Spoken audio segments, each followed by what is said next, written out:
Doctor C రామోజులరెడ్డి pulmonologist గారి ఆధ్వర్యంలో నడపబడుచున్న Ramasreekara multi speciality hospitals Kadapa Nagarajupeta నందు ఇప్పుడు ఎన్టీఆర్ వైద్య సేవ ఈహెచ్ఎస్ మరియు ప్రైవేట్ ఇన్సూరెన్స్ కల వారికి మోకాళ్లు మార్పిడి అన్ని రకముల శస్త్రచికిత్సలు ఉచితంగా చేపడుచున్నవి.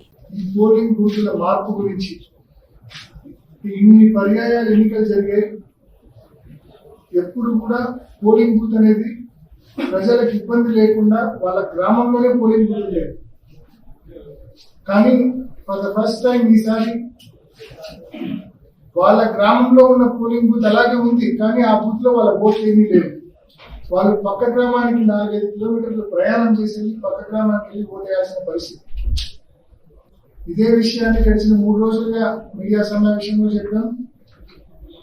అట్ ద సేమ్ టైం ఎన్నికల కమిషన్ దృష్టికి కూడా తీసుకెళ్లాం.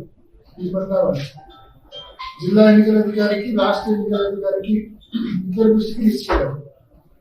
ఇప్పుడు ఇది సరిపోదన్నట్టుగా ఫర్దర్ అప్డేటెడ్ కుట్ర ఇంకోటి జరుగుతా ఉంది. నిన్న రాత్రి నుంచి ఎర్రిపల్లి గ్రామంలో, అదేవిధంగా నలసర్తిపల్లి గ్రామంలో, కొత్తపల్లి గ్రామంలో టీడీపీ నాయకులు ఇంటింటికి పోయి డబ్బు పంచడంతో పాటు ఇప్పటికే ప్రభుత్వం దాదాపు ఒక 80-90% ఇళ్లకు ఎన్నికల కమిషన్ దగ్గర నుంచి ప్రతి ఇంటికి ఓటర్ స్లిప్ వెళ్ళింది. ఇప్పటికే పోలింగ్ బూత్లన్నీ కూడా మారిపోయినాయి. అస్తవ్యస్తంగా పోలింగ్ బూత్స్ మారిపోయిన పరిస్థితి మనం చూసినాం. ఇప్పటికే దానికి తోడు ఇప్పుడు ఓటర్ దగ్గర ఓటర్ స్లిప్ లేకపోతే ఏ బూత్కి వెళ్ళి ఓటేయాలన్న స్పష్టత ఓటర్కి ఎలా ఉంటుంది? So voter is kept in dark. A booth కి వెళ్ళి నేను ఓటేయాలన్న స్పష్టత ఓటర్ కి ఉండే అవకాశమే లేదు. ఓటర్ ఓటేయడం అనేది ఫండమెంటల్ రైట్. అది ఫండమెంటల్ రైట్ ను ఎన్నికల కమిషన్ కాలరాస్తా ఉంది, కాపాడలేకపోతా ఉంది. తక్షణమే ఇప్పుడైనా మొద్దు నిద్ర నుంచి లేచి తక్షణమే ఎన్నికల కమిషన్ చర్యలు తీసుకొని మళ్ళీ మండలంలోని 10,600 ఓటర్లకు తక్షణమే ఓటర్ స్లిప్పులు ఇవాళ రాత్రి కల్లా ఎట్టి పరిస్థితుల్లో పంచే దిశగా చర్యలు తీసుకోవాల్సిందిగా ఎన్నికల కమిషన్ ను గట్టిగా డిమాండ్ చేస్తా ఉన్నాం.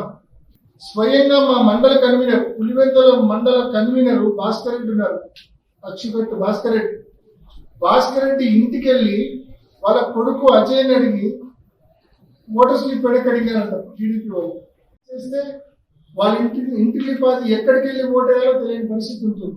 అసలు ఓటర్ ఏమో ఎక్కడికి వెళ్ళి ఓటేయాలో తెలియని పరిస్థితుల్లో అసలు ఓటర్ ఉంటాడు. దొంగ ఓటర్ ఏమో ఈ టీడీపీ కార్యకర్తలు ఇచ్చిన స్లిప్ తీసుకొని వచ్చి యథేచ్ఛగా దొంగ ఓటు వేసేసి వెళ్ళిపోతాడు. అధికారుల కోఆపరేషన్ తో, ఎన్నికల కమిషన్ కోఆపరేషన్ తో.